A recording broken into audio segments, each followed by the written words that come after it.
भक्तजनों, हर हर महादेव। चतुर्थ कुमार खंड प्रारंभ। पहला अध्याय शिव विवाह। नारद जी बोले, हे ब्रह्मांड, अब आप मुझे ये सुनाइए कि लोक कल्याण करने वाले शिव जी ने पार्वती जी के साथ विवाह कर कैलाश पर्वत पर जाकर क्या किया, उनको पुत्र कैसे हुआ तथा तारकासुर का वध कैसे हुआ। कृपा कर मुझसे ये सब चरित्र कहिए। सूत जी कहते हैं, नारद जी ऐसा पूछा तब ब्रह्मा जी चित्त में प्रसन्न हो शिव जी का स्मरण करते हुए बोले, हे नारद, अब मैं तुम्हें स्वामी कार्तिकेय का जन्म और तारकासुर का वध की कथा संयुक्त शंकर जी भगवान का चरित्र सुनाता हूँ। ध्यान से सुनो। इस प्रकार पाप नाशक कथा सुनने से हे निश्चय ही मनुष्य सब पापों से मुक्त हो जाता है। हे भक्तजनों, मेरी ये कथा आपको पसंद आए तो प्लीज़ मेरे चैनल को लाइक और सब्सक्राइब कर दीजिएगा। जब पार्वती के साथ विवाह कर शिव जी कैलाश पर आए तो वहाँ उनकी अत्यंत शोभा हुई और उन्होंने देवताओं का कार्य पूर्ण करने का विचार किया। भगवान शंकर के गणों से प्रसन्न होकर अनेकों उत्सव मनाए और देवता प्रसन्न होकर अपने लोक को चले गए। पश्चात महादेव शंकर कल्याण स्वरूप पार्वती जी को लेकर अत्यंत मनोहर दिव्य निर्जन स्थान में चले गए। वहाँ रतिवर्धक शैया बनाकर देवताओं के सहस्त्र वर्षों तक पार्वती के साथ विवाह करते रहे। उन्हें दिन रात भी कुछ भी सूचना ना रही। लोक धर्म के प्रवक्ता भगवान शंकर ने एक क्षण के समान ही उस बहुत समय को व्यतीत कर दिया। यह देख समस्त इंद्रादि देवताओं ने सुमेरु पर्वत पर एक गोष्ठी की और ये विचार किया कि योगेश्वर शंकर ने अब तक कोई पुत्र उत्पन्न नहीं किया, अब ये किस लिए विलंब कर रहे हैं। तब मुझ ब्रह्मा को अग्रणी बना कर देवता विष्णु जी के पास गए, अपना अभीष्ट कहा और ये भी निवेदन किया कि हजारों वर्षों से भगवान रस क्रीड़ा में रत हैं और उनसे विरत नहीं होते हैं। तब विष्णु जी ने मुझसे कहा कि इसकी कुछ भी चिंता ना कीजिए, सर्वथा कल्याण होगा। आइए हम सब भगवान शंकर की शरण में चलें, क्योंकि जो मनुष्य प्रसन्नता पूर्वक भगवान शंकर की शरण में जाते हैं उनको कभी कहीं भय नहीं रहता। शिव जी का संभोग कौन भंग कर सकता है। 1000 वर्ष पूर्ण होते ही स्वयं अपनी इच्छा से ही विरत हो जाएंगे। जो मनुष्य किसी स्त्री पुरुष का वियोग कराता है उसे जन्म जन्म में स्त्री पुरुष का वियोग सहना पड़ता है। मुनीन्द्र दुर्वासा ने इंद्र का रंभा से वियोग ही तो कराया था, जिसके कारण उन्हें अपनी स्त्री का वियोग सहना पड़ा। बृहस्पति जी ने कामदेव को घृताची से वियोग कराया था, इसलिए 6 महीने के भीतर ही चंद्रमा ने उनकी स्त्री का हरण कर लिया था। महर्षि गौतम ने रति के समय चंद्रमा से मोहिनी का वियोग कराया था, जिससे उन्हें भी स्त्री का वियोग हुआ। राजा हरिश्चंद्र ने निर्जन वन में किसी हलवाहे किसान की किसी शूद्र की स्त्री से वियोग कराया था, जिससे विश्वामित्र की फटकार पर उन्हें स्त्री पुत्र से हाथ धोना पड़ा और राज से भी भ्रष्ट हो गए। फिर शिव जी की आराधना से पाप मुक्त हुए। ऐसा नहीं कि कोई उदाहरण है, ऐसे ही कई उदाहरण हैं। अतएव इसका यही उपाय है कि 1000 वर्ष बीतने पर तुम लोग शिव जी के पास वहां जाकर ऐसा कोई उपाय करो कि जिससे उनका वीर पृथ्वी पर आ पड़े। उसी वीर से उनके स्कंद नामक पुत्र का जन्म होगा। परंतु इस समय तुम सभी देवता अपने स्थान पर चले जाओ और शिव जी को पार्वती जी के साथ विवाह करने दो। कमलाकांत विष्णु जी सब देवताओं से ऐसा कहकर अपने अंतःपुर में चले गए। देवता भी अपने धाम को गए। फिर तो उस शक्ति और शक्तिमान के विहार से भाराक्रांत हो पृथ्वी कांप उठी। तीनों लोक में भय प्राप्त हो गया। तब मुझे साथ ले देवता विष्णु जी के पास फिर पहुँचे और स्थावर जंगम की व्याकुलता निवेदन की। विष्णु जी ने कहा, अच्छा आओ सब देवता मेरे साथ शिव जी के पास चलो।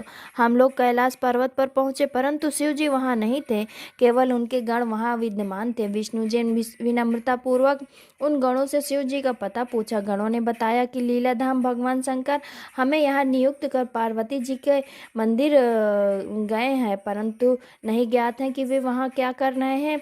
तब हम लोग शिव जी के द्वार पर गए। विष्णु जी ने प्रभु शंकर जी की बड़ी स्तुति की। तारकासुर से देवताओं की रक्षा के लिए उनका कष्ट निवेदन किया। उस समय शिव जी की स्तुति करते हुए भगवान विष्णु के नेत्रों में आंसू भर आए। देवताओं के दुख का कोलाहल मच गया। तारकासुर से दुखी देवता भगवान शंकर की स्तुति करने लगे। चतुर्थ कुमार खंड का पहला अध्याय समाप्त। दूसरा अध्याय शिवपुत्र स्वामी कार्तिकेय का जन्म।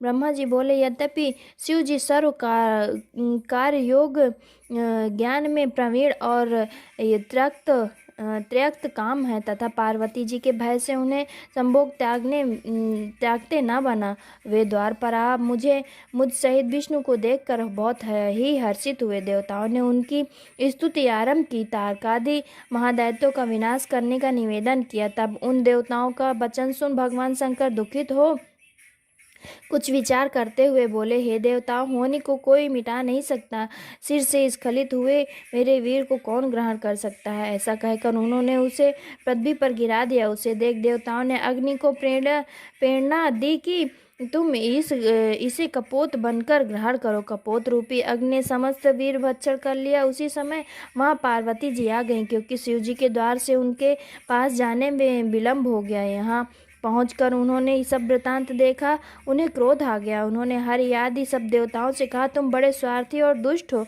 अपने स्वार्थ के लिए परम प्रभु शिव जी की आराधना कर तुमने मेरे विहार को भंग किया, जिससे मैं वंध्या हो गई हूँ। मुझसे विरोध कर कोई देवता सुख नहीं पा सकता। ऐसा कहकर पार्वती जी ने विष्णु आदि सब देवताओं को श्राप दे दिया। पार्वती जी के क्रोध से अग्नि जल प्रज्वलित हो उठी। सती ने कहा, सब देवांगनाएं बंध्या हो जाए, मेरी विरोधी सब देवता दुख पावे। देवताओं से ऐसा कहकर पार्वती जी ने अग्नि से कहा, क्यों रे, तूने शिव जी का वीर भक्षण कर लिया, तो आज से तू सर्वभक्षी हो जा और इसके लिए सर्वदा ही पीड़ित रहे। तूने शिव जी के तत्व को ना जाना और सर्वदा देवताओं का ही कार्य साधक रहे। अग्नि को इस प्रकार श्राप दे पार्वती जी महारुष्ट होकर अपने स्थान को चली गईं। जब शिव जी गए तब उनसे कुछ सब वृतांत कहा। पश्चात पार्वती जी ने गणेश को उत्पन्न किया। इधर जो समस्त देवता अग्नि में होम द्वारा अन्नादि भक्षण कर रहे थे, इससे उनके पेट में गर्भ रह गया, जिससे विष्णु आदि सभी देवताओं को बड़ी पीड़ा हुई। शिव जी की इच्छा से उन सबकी बुद्धि भी नष्ट होने लगी। गर्मी से सभी संतप्त हो गए। सबने शिव जी की शरण ली। शिव जी के मंदिर पर जाकर हाथ जोड़ बड़ी स्तुति की, गर्भधान में युक्त अपना कष्ट कहा, उनके निवारण की प्रार्थना की। तब देवताओं की उस स्तुति को सुनकर भगवान शिव शीघ्र ही द्वार पर आए, जहाँ देवता खड़े थे।